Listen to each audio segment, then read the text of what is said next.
NATO headquarter पर लगेगा Finland का झंडा, 31वां झंडा ये लग जाएगा।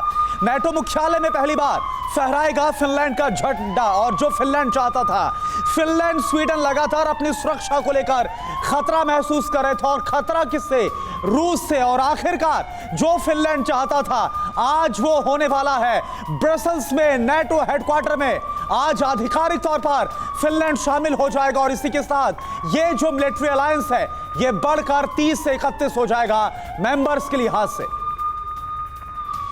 वहीं नेटो एक्शन के बीच रूस की बड़ी तैयारी। कैलिनिनग्राड में रूस का आसमानी जंगी अभ्यास, बमबारी, मिसाइल लॉन्च, लड़ाकू जेट से ट्रेनिंग। वॉर ड्रिल में Su-30 और Su-24 शामिल हुए। युद्धाभ्यास में 15 फाइटर जेट, 300 जवान शामिल हुए।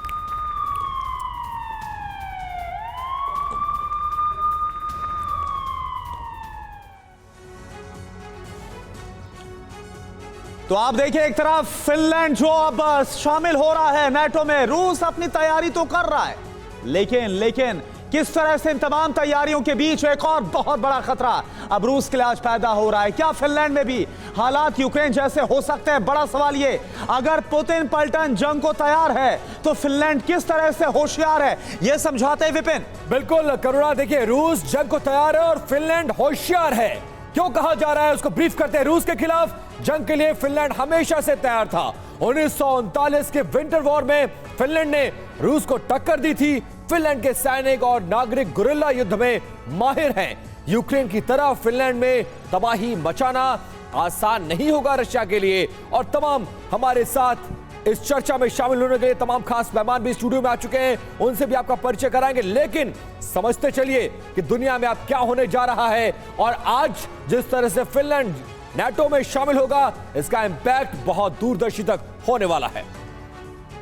बिल्कुल, और नेटो का 31वां सदस्य फिनलैंड होगा। फिनलैंड का झंडा आज देखने को मिलेगा नेटो में, जो कि दुनिया का सबसे बड़ा सैन्य संगठन है। और इसी पर बातचीत करने के लिए किस तरह रूस को एक बहुत बड़ा झटका लगा है, हमारे साथ तमाम खास मेहमानों का पैनल इस वक्त मौजूद है। मेजर जनरल रिटायर्ड संजय सोई साहब हमारे साथ जुड़ गए हैं रक्षा विशेषज्ञ के तौर पर। ग्रुप कैप्टन यूके देवनाथ साहब हमारे साथ जुड़ गए हैं रक्षा विशेषज्ञ के तौर पर। Group captain retired DK Pandey aviation expert के तौर पर हमारे साथ जुड़ गए हैं। सबसे पहले मेजर जनरल सोई, मैं आपके पास आ रही हूं। ये बहुत बड़ा झटका है रूस को, और नेटो की जो दखल है वो रूस की सीमा तक जा पहुंची है फिनलैंड के शामिल होने से। आप क्या समझते हैं? नहीं, बिल्कुल निधि, ये जो बात बिल्कुल ठीक कह रहे हो, क्योंकि अभी रशिया जो एक तरफ से और घिर गया है।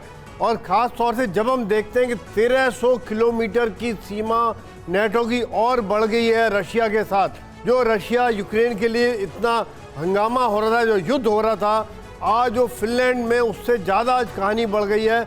और 1300 किलोमीटर की जो सीमा जुड़ती है, उसका एक बहुत बड़ा इम्पैक्ट पड़ता है रशिया पे। और ख़ास तौर से जो फिनलैंड की इम्पोर्टेंस है वो ये रही है कि बहुत सालों से, तकरीबन 200 साल से फिनलैंड न्यूट्रल रहा है। वो रशिया को नाराज़ नहीं करना चाह रहा था।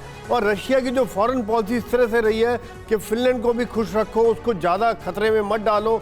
लेकिन अब यूक्रेन युद्ध के बाद जो नेटो देशों में जुड़ने का जो सिलसिला शुरू हुआ है, उसमें फिनलैंड के जुड़ने से नेटो की ताकत बहुत बढ़ गई है। क्योंकि फिनलैंड खुद में बहुत ताकतवर देश है।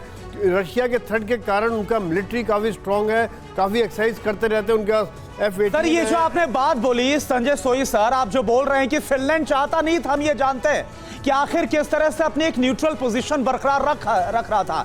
लेकिन नाना करते हुए नेटो से प्यार कर बैठा फिनलैंड। आखिर क्या मजबूरी आ रही, और अब रूस क्या करेगा?